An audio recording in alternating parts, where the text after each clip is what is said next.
Apabila ada seseorang masuk ke masjid, kemudian di waktu yang sama dia ingin sholat qabliyah subuh. Dia di sini sebenarnya ada dua ibadah yang disyariatkan untuknya. Ibadah yang pertama, sholat tahiyatul masjid. Ibadah yang kedua, sholat qabliyah subuh. Dua ibadah ini memenuhi syarat untuk digabungkan. Karena yang pertama, jenisnya sama, sholat dan sholat. Yang kedua, maksudnya sama. Yang penting menggunakan waktunya untuk sholat 2 rakaat. Kemudian yang ketiga, salah satunya tidak berstatus sebagai pengikut ibadah yang lain. Maka dua ibadah ini bisa digabungkan. Tentunya dengan niat. Tentunya dengan niat. Jadi orang ini bisa sholat 2 rakaat saja. Dengan niat tahiyatul masjid sama qabliyah subuh.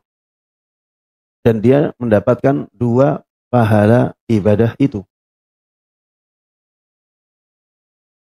Bagaimana kalau niatnya cuma 1? Kalau niatnya cuma 1, maka dilihat. Kalau dia niatnya salat qabliyah subuh, maka salat tahiyatul masjidnya gugur.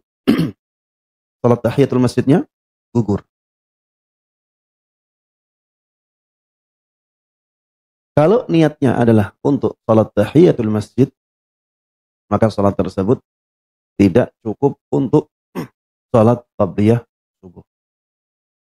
Jadi kalau niatnya salat qabliyah, niatnya salat tahiyatul masjid, maka setelah itu dia dianjurkan lagi untuk salat qabliyah subuhnya.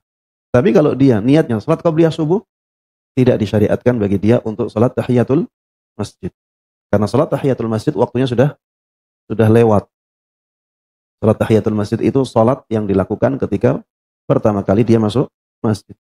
Sedangkan dia sudah salat qabliyah subuh. Sama dengan ketika seseorang masuk masjid sudah iqamah, sudah qamat. Kemudian dia salat subuh. Maka setelah salat subuh tidak disyariatkan bagi dia untuk salat tahiyatul masjid lagi. Karena waktunya sudah lewat.